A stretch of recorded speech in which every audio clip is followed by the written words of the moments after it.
As my followers know, I am not a fan of Trump or anyone in his administration. But Democrats seem to be missing the big picture over Bill Maher's recent show. Now, stick with me just a moment while I try to slightly douse the flames. Bill Maher, the political comedian, had dinner with Satan himself, Donald Trump.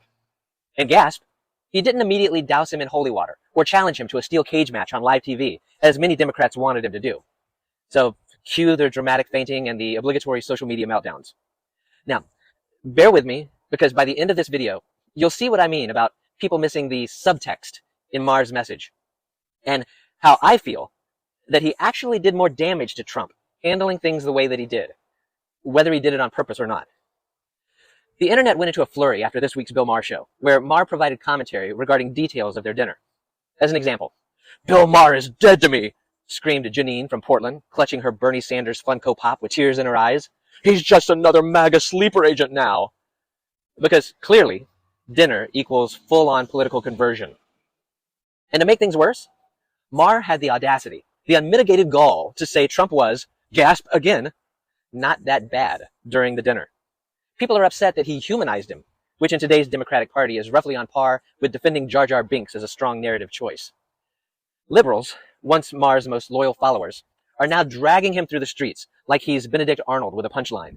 "He's prostituting himself for relevance," they shout. And I understand how some may believe or interpret what Maher said as leaning into the Trump camp. But let's actually break it down. Maher didn't sell his soul to Trump. He had dinner. That's it.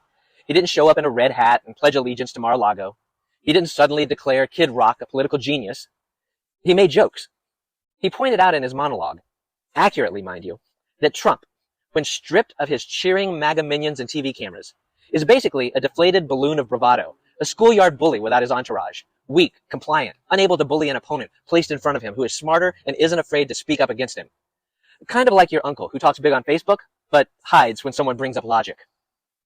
Was this subtext from Maher on purpose, or was it just something that spoke to me?